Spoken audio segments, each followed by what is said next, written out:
Paytaxtda istilik mövsümünə start verilməsindən təxminən bir ay keçməsinə baxmayaraq, bir çox binanın sakinləri hələ də mənzillərinin soyuq radiatorlarına toxunmaqla kifayətlənir. Problem yaşanan ünvanlardan biri də Yasamal rayonu Abbas Mirzə Şərifzadə küçəsidir. Həmin küçədəki 36 nömrəli binanın sakini istiliyin verilməməsinin səbəbini bilməsə də, ötən il istifadə etdiyi istiliyə bu il həsrət qalmasından şikayətçidir. Neçə müddət sizdə istilik yoxdur? 15-in, noyabrın 15-in. Yox, neçə ildir? Yəni bu il üçün demirəm, yəni ümumiyyətlə. Yox, var. Ötən il olub? Ötən il oldu. Eyni küçədə yerləşən 102 nömrəli binada da istiliklə bağlı problem var, amma biraz fərqli.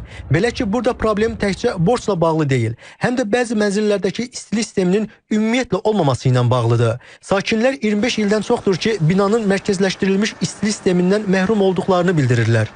Neçə müddət bu ərazidə qalırsınız siz? 25 ildir.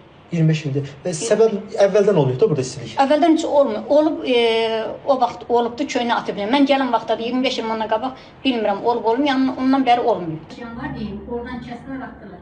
Binanın özündə xətt var da, yəni əsas Azər İstiliyin təqdim etdiyi istilik sistemi var yoxsa? Yoxdur. İndi hamı çıxartmağa çıxıb. Çünki gör neçə ildir, 26-27 ildir istilik yoxdur. Mövcud problemlə bağlı Azər İstilik Təchizat Açıq Səhmdar Cəmiyyətinə müraciət etdi. Qurum rəsmisi bildirdi ki, bəzi binalarda ödənişlərin tam yığılmaması istiliyin verilməsini mümkünsüz edir. Çünki istilik istehsalı üçün qaz, su və elektrik alınmalı, əməkdaşların maaşları ödənməli və texniki avadanlıqlar saz vəziyyətdə saxlanılmalıdır. Amma çox təəssüf ki, mən deməzdim, kütləvi şəkildə bəzi binalarda istehlakçıların bir hissəsi ödənişi gecikdirirlər və hətta bəzən tamamilə dayandırırlar. Belə olan halda istəmədən biz bu məhdudiyyəti tətbiq edirik. Məsələn, 2023-cü ildə ödənişlər, cari ödənişlər 70%-in üzərində isə 2025-ci ildə təqribən 90%-dir. Ödənişlər artıb və odur ki, məhdudiyyət tətbiq olunan binaların sayı da azalıb.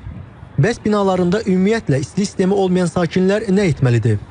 Azər İstilik Təchizat Açıq Səhmdar Cəmiyyətinin Asan kommunalda pəncərəsi var.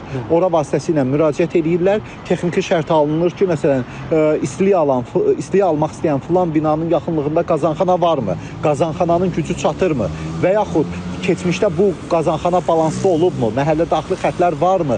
Onun dəyişdirilməyinə ehtiyac varmı? Və ən sonda bütün bina sakinləri bunu istəyirmi? Bina daxili xətlərin yenilənməsini həyata keçirəcəklərmi? Çünki bildiyiniz kimi Azər İstilik Təchizat Açıq Səhmdar Cəmiyyətinin məsuliyyət zonasına qazanxanalar, istilik məntəqələri, magistral və məhəllə daxili xətlər daxildir və bina bizə müraciət edirsə, biz binanın zirzəmisinə qədər istiliyi veririk. Qeyd edək ki, heç bir ödəniş etməyən istehlakçıların ümumi borcu 4 milyon manatdan artıqdır. Məhz bu səbəbdən də bəzi binalarda istiliyin verilməsi məhdudlaşdırılır. Toğrul Quluzadə, Atababa Vəliyev, İTV Xəbər.